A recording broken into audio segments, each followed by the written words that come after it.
जय हिंद दोस्तों, स्वागत है आपका रीजनिंग के एक नई क्लास में। रीजनिंग में हमारा टॉपिक चल रहा था कोडिंग डिकोडिंग का। कोडिंग डिकोडिंग हमारा चैप्टर चल रहा था रीजनिंग में, और कोडिंग डिकोडिंग पहला ही चैप्टर है हमारा। पहला टॉपिक हमने उठाया रीजनिंग में कोडिंग डिकोडिंग ही। इसकी हमारी 2 क्लासेस हो चुकी हैं। अगर आपने वो नहीं देखी तो आप डिस्क्रिप्शन बॉक्स में जाकर के देख सकते हो। मैं उसकी लिंक डाल दूँगा डिस्क्रिप्शन बॉक्स में, तो आप वहाँ से उसे देख सकते हो। ठीक है, तो अब हम देखते हैं कि कोडिंग डिकोडिंग में आज हमें क्या पढ़ना है।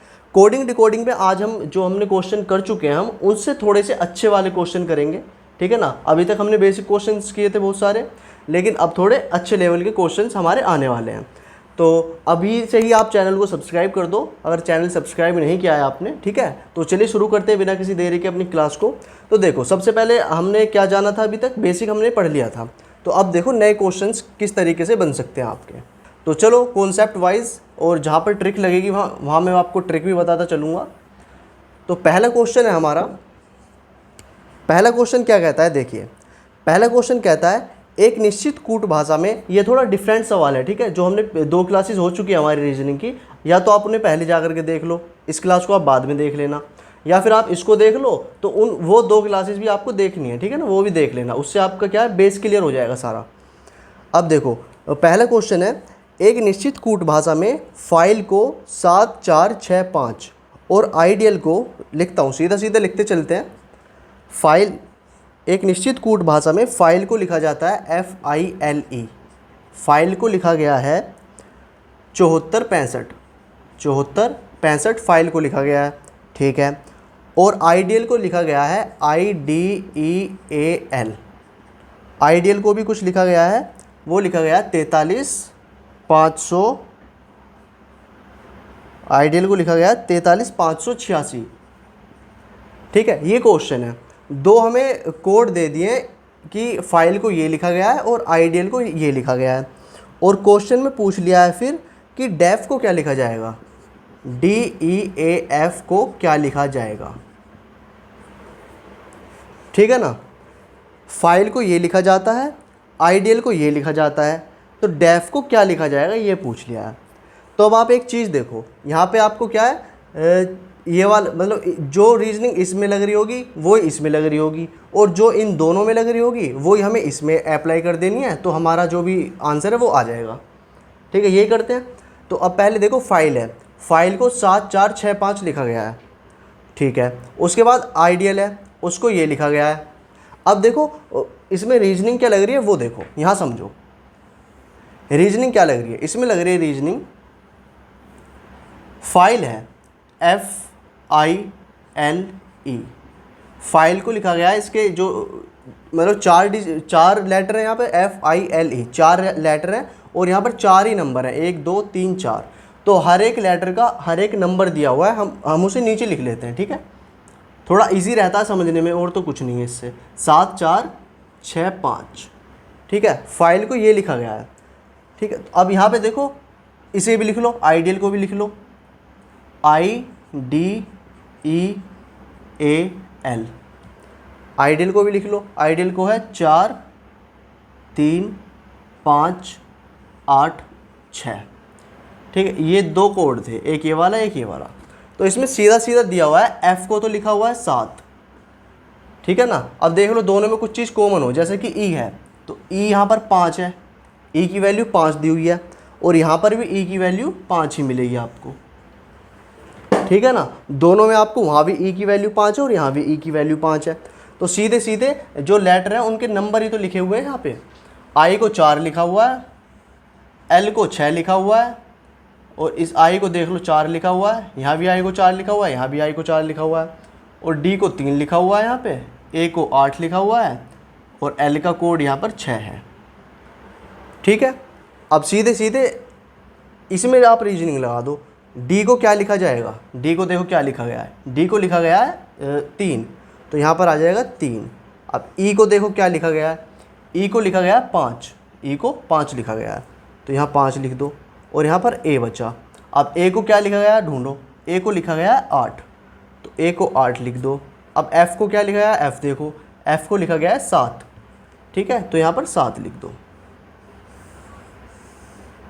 ठीक है, ये रीजनिंग लगी है इसमें, मतलब लेटर का जो है बस नंबर ही दिया हुआ है और वही नंबर हमें इसमें जो भी लेटर है उनके अकॉर्डिंग लिख देना है। तो इसका जो आंसर होगा यही होगा। ठीक है, आंसर होगा इसका यही होगा। तो ये बेसिक क्वेश्चन था ये वाला, क्लियर हो गया होगा आपको ये। ठीक है, तो आप इसको नोट कर लो अगर आपको करना है तो। फिर हम नेक्स्ट क्वेश्चन देखते हैं अपना 3, 5, 8, 7, ये इसका आंसर हो गया। चलो नेक्स्ट क्वेश्चन देखते हैं, इसको साफ करते हैं और नेक्स्ट पे चलते हैं। यदि गुड को 41 लिखा जाता है, अगला क्वेश्चन है यदि GOOD गुड को लिखा गया है 41, ठीक है, गुड को 41 लिख दिया गया है, तो बैड को क्या लिखा जाएगा? बैड को क्या लिखा जाएगा ये बता दो। अब देखो गुड को 41 कैसे लिखा गया है पहले आपको वो पता होना चाहिए। ठीक है ना, अगर आपको पता चल जाए गुड को 41 इस तरीके से लिखा गया है तो आप बैड का भी यहाँ पर, बैड के लिए भी रीजनिंग वही वाली यहाँ पर लगा दोगे। अब समझो गुड को 41 कैसे लिखा गया है, गुड, अब GOOD, ठीक है। अब इनकी जो प्लेस वैल्यू है वो यहाँ पर लिख दो सीधे सीधे। जी की प्लेस वैल्यू क्या है, मतलब जिस क्रम पे ये आते हैं ABCD में, जिस क्रम पे आते हैं, जी कौन से नंबर पे आता है? जी आता है 7 नंबर पे। ओ कौन से नंबर पे आता है? एजोटी से याद रखो, एजो 15वें नंबर पे आता है। एजोटी याद है ना वर्ड एजोटी, AEJOTY, ये 5, 10, 15, 20 और ये 25, ठीक है, ये याद है। और ये प्लेस वैल्यू आपको सभी की याद होनी चाहिए, प्लेस वैल्यू भी याद होनी चाहिए, प्लस आपको अपोजिट लेटर्स भी पता होने चाहिए, किसका अपोजिट क्या है वो मैंने पहली क्लास में आपको क्लियर कर रहे हैं दोनों चीज़ें। ठीक है, तो आप पहली क्लास ज़रूर देखना, वो चीज़ें आपकी बेस मजबूत कर देंगी। ठीक है, अब जी की वैल्यू 7 है, ओ 15वें नंबर पे है, यहाँ भी लिखो ओ कौन से नंबर पे? 15वें नंबर पे। डी कौन से नंबर पे? डी आता है हमारा 4वें नंबर पे, चौथे नंबर पे। ठीक है, अब 41 लिखा गया है तो बस इनको क्या प्लस ही तो कर दिया गया है। ठीक, इन सबको आप प्लस करके देख लो, प्लस करके क्या आएगा? 15 दूनी 30, 30 37, 37 और 4 41, इन सब का जो योग है वो 41 है। समझ में आ गया ना क्या रीजनिंग लगी हुई है इसमें? तो इसमें रीजनिंग का जब आपको पता चल गया, गुड में ये रीजनिंग लगी हुई है, सभी के जो प्लेस वैल्यू है उनको प्लस कर दिया गया है और उसी तरीके से आंसर 41 आ रहा है। तो बस बैड में वही रीजनिंग लगा दो। अब जैसे बैड है तो बैड में देखो, बैड के लिए क्या क्या रीजनिंग लगेगी हमारी। ठीक है, ये रीजनिंग लग रही थी, अब हमें बैड में लगानी है वही रीजनिंग, BAD। तो B कौन से नंबर पे आता है? दूसरे पे। A पहले नंबर पे आता है, D 4वें नंबर पे आता है, चौथे नंबर पे। इन सभी को प्लस कर देना आपको, 2, 1 और 4, इन सबको जब आप प्लस कर दोगे तो कितना आ जाएगा? आपका आ जाएगा आंसर 7। इन तीनों का जब आप प्लस कर दोगे तो आंसर आ जाएगा 7। तो क्वेश्चन मार्क की जगह हम क्या लिख देंगे? 7 आपका आंसर है। ठीक है, क्लियर हुआ ये आपको? आंसर आ गया आपका 7। तो इसको भी आप नोट कर लो अगर आप नोट करना चाहते हो। आपको क्या है, प्लेस वैल्यू और अपोजिट लेटर्स ज़रूर याद करने हैं। ठीक है, वो आपको ट्रिक से याद हो जाएंगे जो मैंने बताई हुई है आपको। अब चलो नेक्स्ट क्वेश्चन देखते हैं। ये क्वेश्चन भी आ गया होगा आपको समझ में अच्छे से। देखो नेक्स्ट क्वेश्चन क्या बोल रहा है। नेक्स्ट क्वेश्चन है, यदि एक्टिव को 60 लिखा जाता है, मतलब कि एक्टिव है ACTIVE, एक्टिव को 60 लिखा गया है। ठीक है, एक्टिव को 60 लिख दिया गया है, तो पैसिव को क्या लिखा जाएगा? PASSIVE, पैसिव को क्या लिखा जाएगा? तो सिंपली आप जो अभी हमने रीजनिंग लगाई है पीछे, वो रीजनिंग लगाओ और खुद करो, इस सवाल को करो, मुझसे पहले कर देना इस सवाल को आप, क्योंकि जो रीजनिंग अभी हमने पिछले क्वेश्चन में लगाई है वो इसमें लगेगी। समझ लो, ACTIVE, ए कौन से नंबर पे? पहले नंबर पे। सी कौन से पे? तीसरे पे। टी कौन से नंबर पे?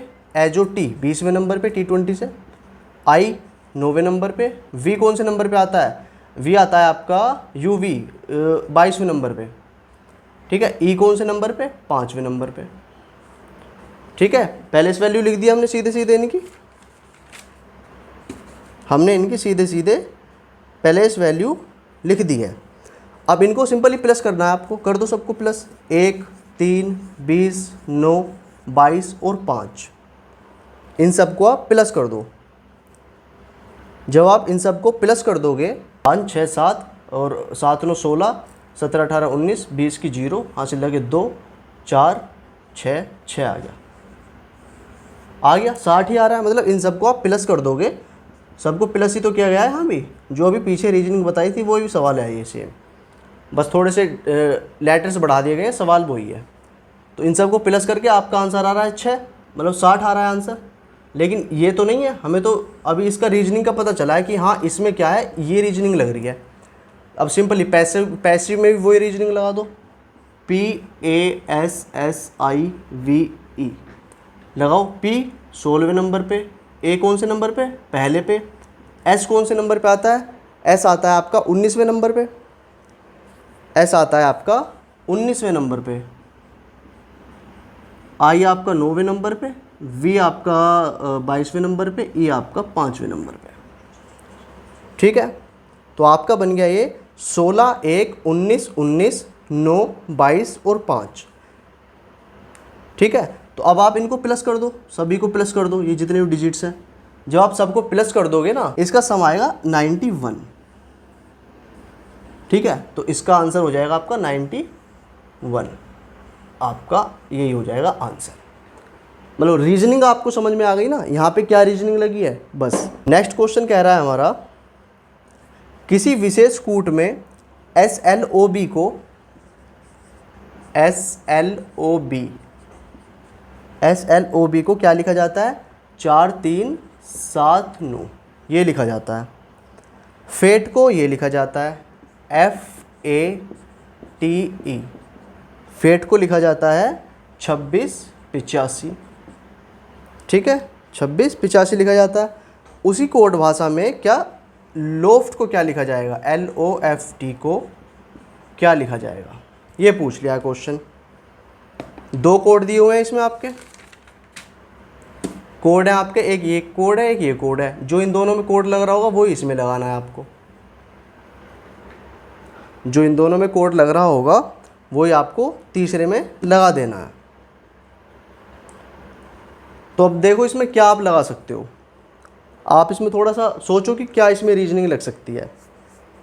जब इसमें आपके 2 कोड दिए हुए हैं, सीधे सीधे आप देख सकते हो कि LOFT इसका पूछा है, ठीक है ना, यही तो पूछ रहे हैं, इसका पूछा हुआ है। L यहाँ पर है, O यहाँ पर है, F भी हैगा। मतलब इन दोनों में जो ये दिए हुए हैं ऑलरेडी और जो पूछा गया है, क्या वो दोनों कॉमन बैठ रहे हैं। जो जिसका पूछा गया है रीजनिंग, वो सारे लेटर्स इन दोनों में हैं क्या या नहीं। L है, O है, F है और T भी है, बस। अब जो जो भी नंबर्स यहाँ पर हैं उसी लेटर के, वही आपको लिख देने हैं, ठीक है। ये भी क्वेश्चन हम कर चुके हैं। जैसे कि L देखो, L कौन से नंबर पे है, L का देखो क्या कोड लिखा गया है, L है यहाँ पर L का लिखा गया है 3 कोड। तो यहाँ पर लिख दो सिंपली L को 3, L को लिख दो यहाँ पर 3। O देखो, अब ये है O को क्या लिखा गया है 7, तो यहाँ पर लिख दो 7। अब F देखो, F को लिखा गया है यहाँ पर 2, तो यहाँ पर 2 लिख दो, F का आ जाएगा 2। अब T है, अब देखो T को लिखा गया है यहाँ पर 8, तो T का हो जाएगा यहाँ पर 8। यही आपकी रीजनिंग लग करके ये आपका हो जाएगा आंसर। ये आपको क्लियर हो गया सवाल। नेक्स्ट क्वेश्चन है, इसमें बोला है 4, 5, 4, 5, 3, 9, 4, 5, 45, 19, 45, 45, 39, 45 का आशय है डिसाइड, DECIDE, ठीक, ये दिया हुआ है। तो इसका कूट क्या होगा, 8, 9, 7, 8 का कोड क्या होगा, ये पूछ लिया है, ठीक है। तो अगर आपको प्लेस वैल्यू पता होगी इनकी, प्लेस वैल्यू अगर आपको इनकी पता होगी, तो आप ये क्वेश्चन ऐसे कर दोगे चुटकियों में। क्यों, देखो अब यहाँ पर 4 है, 4 को डी ही क्यों लिखा गया? 4 को डी ही क्यों लिखा गया? क्योंकि हमारा डी जो है वो चौथे नंबर पे आता है ABCD में, है ना। पहले इस वैल्यू तो है, मतलब जिस क्रम पे वो आ रहा है लेटर उसी की वैल्यू यहाँ पर लिख दी है सीधे सीधे उठा करके। अब 5 है, 5 को ई क्यों लिखा जा रहा है? क्योंकि ई की जो प्लेस वैल्यू होती है, ई की प्लेस वैल्यू होती है 5, ABCDE 5, ठीक है। और मैंने जो ट्रिक्स बताई है वो भी आपको पता होनी चाहिए। सी होता है तीसरे नंबर पे, 9वें नंबर पे होता है आई, चौथे नंबर पे होता है डी, 5वें नंबर पे होता है ई। तो बस उसी तरह यहाँ भी लगा दो। 8 कौन से नंबर पे होता है? 8 होता है आपका 8वें नंबर पे होता है आपका H, 9वें नंबर पे I, 7वें नंबर पे क्या होता है? 7वें नंबर पे क्या होता है? G7 से याद रखो इसको। 8वें नंबर पे होता है आपका H, HIGH, HIGH, यही आपका आंसर बन जाएगा। ठीक है, समझ में आ गया आपको? प्लेस वैल्यू आपको ज़रूर याद रखनी है। अगला क्वेश्चन देखते हैं, अगला क्वेश्चन क्या कहता है। नेक्स्ट क्वेश्चन कहता है किसी कूट भाषा में प्लस को 62-75 लिखा जाता है। प्लस को 62-75 लिखा गया है, ठीक है। प्लस को आपने 62-75 लिख दिया और एटम को लिखा गया है ATOM। एटम को लिखा जाता है 48-13, 48-13 लिखा जाता है एटम को। तो इसी कूट भाषा में पाल्म को क्या लिखा जाएगा? PALM, इसको क्या लिखेंगे? 2 कोड आपको दिए हुए हैं ऑलरेडी, तीसरा आपको बताना है। तो जो इन दोनों में रीजनिंग लग रही होगी वही रीजनिंग सेम इसमें लगा दो, आपका आंसर आ जाएगा। देखो इन दोनों में क्या रीजनिंग लग रही है। अब पहले वही देखो जो हमारी पहले, ये देखो जो पूछा है इसका पूछा है। अब इसमें P है, A है, L है, M है। क्या ये चारों लेटर्स इन दोनों में हैं? P है इसमें, ठीक है। A ये रहा, दोनों में से किसी में हो बस हो। L भी है, L ये रहा। M भी है, M ये रहा। अभी कर चुके हैं इस सवाल को भी हम, ठीक है। तो बस इन्हीं की जो वैल्यू है वो आप रख दो। P की वैल्यू क्या है यहाँ पर? P की वैल्यू 6 है तो 6 लिख दिया। A की वैल्यू क्या है? A की वैल्यू 4 दी हुई है, 4 लिख दिया। अब L है, L की वैल्यू यहाँ पर 2 लिख दो। M की वैल्यू है यहाँ पर 3, ठीक है। तो ये आपका हो गया आंसर। 64-23 आपका आंसर हो जाएगा, ठीक है। क्लियर हो गया? ये भी, ये सवाल भी हम कर चुके थे पहले भी, लेकिन आप फिर भी इसको समझो। 1-2 क्वेश्चन आते हैं तो आप उन्हें किया करो, उससे आपको क्या है कि इस तरीके का कोई भी क्वेश्चन होगा वो आप आसानी से कर लोगे। फिर इसको साफ करते हैं और नेक्स्ट क्वेश्चन पे चलते हैं। नोएडा को, नेक्स्ट क्वेश्चन है नोएडा, NOIDA। नोएडा को लिखा जाता है 39,658, 39,658, 39,658 लिखा गया है नोएडा को। तो बताइए कि इंडिया को क्या लिखा जाएगा? INDIA। इंडिया को बताना है क्या लिखा जाएगा। इंडिया को क्या लिखा जाएगा? तो बस आपको देखो इसका पूछा, ये कोड दिया हुआ है और इसका बताना है। तो ये देखो सारे INDIA, क्या ये सभी चीज़ें यहाँ पर हैं? I हैगा, ये रहा I, N है N भी, D है D भी है, I है I ये रहा, A है A भी है। तो बस जो जो यहाँ पर दिया हुआ है उसका कोड वो आप यहाँ पर लिख दो सिंपली। I का कोड क्या दिया हुआ है? I का कोड है 6 तो 6 लिख दो। N का कोड है ये रहा 3 तो 3 लिख दो। D का कोड क्या है? D का कोड है 5 तो 5 लिख दो। I का कोड ऑलरेडी पता है 6 लिख दो। A का कोड क्या है? A का कोड है 8 तो 8 लिख दो। ये हो गया आपका आंसर, ठीक है। तो ये क्वेश्चन भी समझ में आ गया आपको। नोएडा को ये लिखा जाता है तो इंडिया को क्या लिखा जाएगा? तो इंडिया को लिखा जाएगा आपका 63,568, 63,568 लिखा जाएगा इंडिया को। नेक्स्ट क्वेश्चन कह रहा है यदि संतरे, हाँ ये अच्छा सवाल है, थोड़ा हट गया, थोड़ा सवाल थोड़ा डिफरेंट है और अच्छा भी सवाल है। तो सवाल है यदि संतरे सेब हों, केले खुमानी हों, सेब मिर्च हों, खुमानी संतरे हों और मिर्चें केले हों तो निम्न में से तीखा क्या होगा? तीखा क्या होगा? तो पहली बात तो आपको इन सभी में से देखो तीखा होता क्या है, मतलब जो जनरल नॉलेज की बात है कि तीखा है क्या इसमें से। आप ये मत देखो कि क्या क्या है, बस ये देखो कि इनमें से तीखा क्या हो सकता है। तो मिर्च है, मिर्च तीखी होती है। अगर नॉर्मली हम देखें तो मिर्च तीखी होती है, लेकिन इस रीजनिंग के अकॉर्डिंग मिर्च आंसर नहीं होगा। अब देखते हैं कि क्या बोला गया है। इसमें बोला है संतरे सेब हों। संतरे को बोल दिया है, संतरे को बोला है सेब, ठीक है, संतरे को सेब बोल दिया है। संतरे सेब हो, केले खुमानी हो, केले को बोल दिया है खुमानी, ठीक है, केले को ये बोल दिया। और सेब मिर्च हो, सेब को क्या बोला गया है? सेब को बोल दिया गया है मिर्च, सेब मिर्च है। खुमानी संतरे हों, खुमानी को क्या बोला गया है? खुमानी को बोल दिया गया है संतरे, चलो। और मिर्चें केले हों, मिर्च को क्या बोल दिया गया है? मिर्च को बोल दिया गया है केले, ठीक है। तो ये कोड दिया हुआ है, मतलब नॉर्मली तो ये चीज़ें हैं, लेकिन उनको यही चीज़ें नहीं बोल के ये चीज़ बोला जा रहा है। मतलब कि केले को केले ना कह करके खुमानी बोल रहे हैं, मिर्च को मिर्च ना कह करके केले बोल रहे हैं।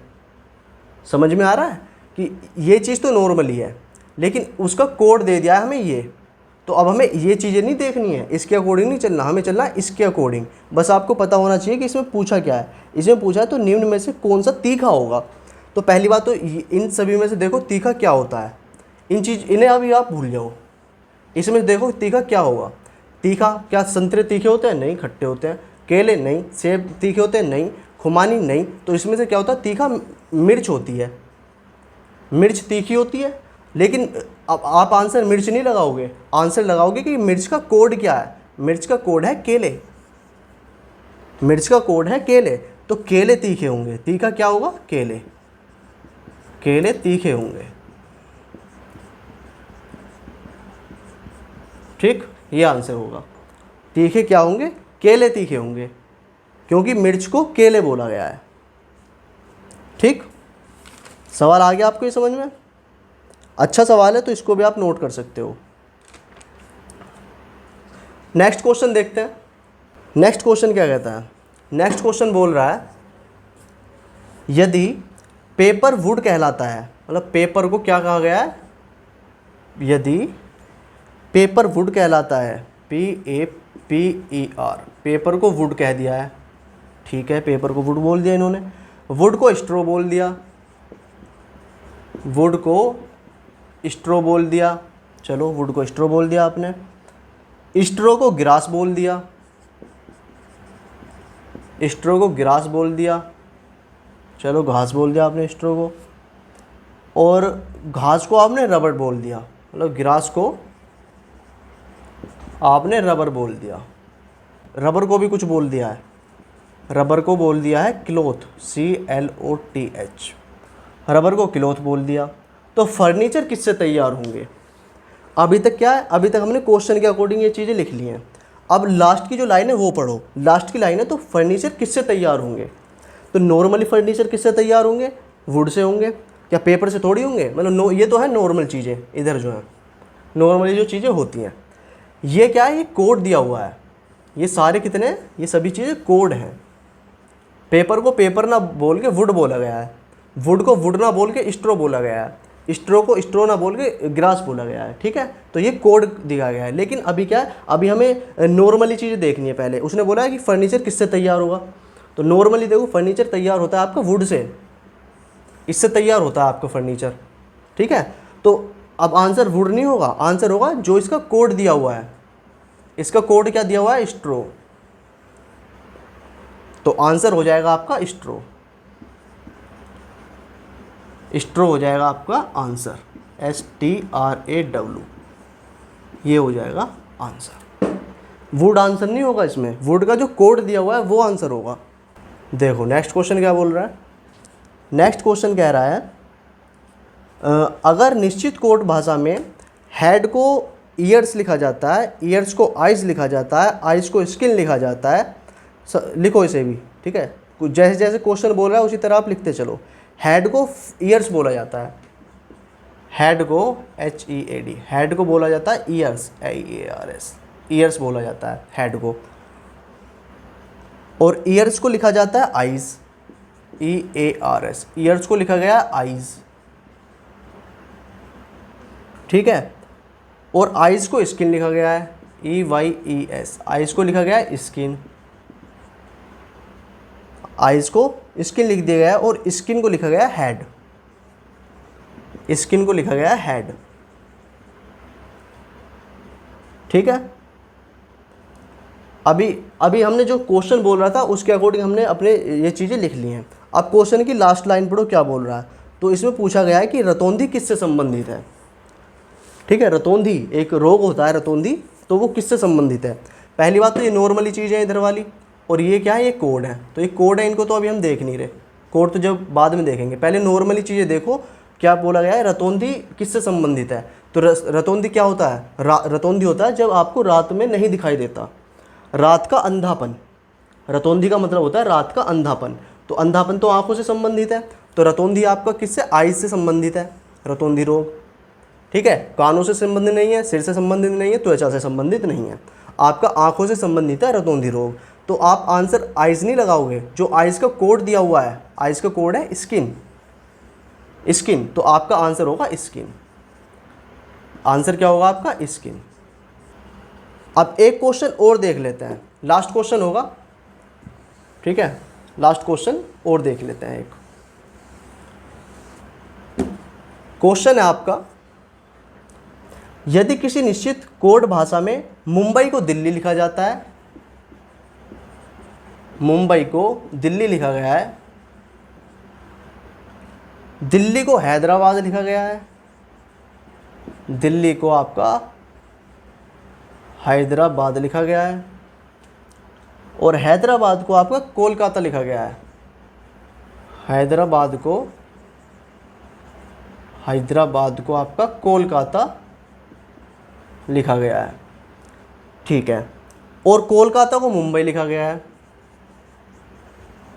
कोलकाता को मुंबई लिखा गया है, ठीक। करो इस सवाल को साथ, मेरे साथ ही करते रहो आप भी इस सवाल को। अभी क्या है, ये हमने क्वेश्चन के अकॉर्डिंग लिखे हैं, ये नॉर्मली चीज़ें और ये कोड है। तो कोड को तो अभी हम देखेंगे नहीं, कोड को तो हम बाद में देखेंगे। अभी देखो सवाल क्या पूछ रहा है, सवाल पूछ रहा है तो इंडिया गेट कहाँ स्थित है। इन चीज़ों में देखना जो रियल चीज़ें हैं।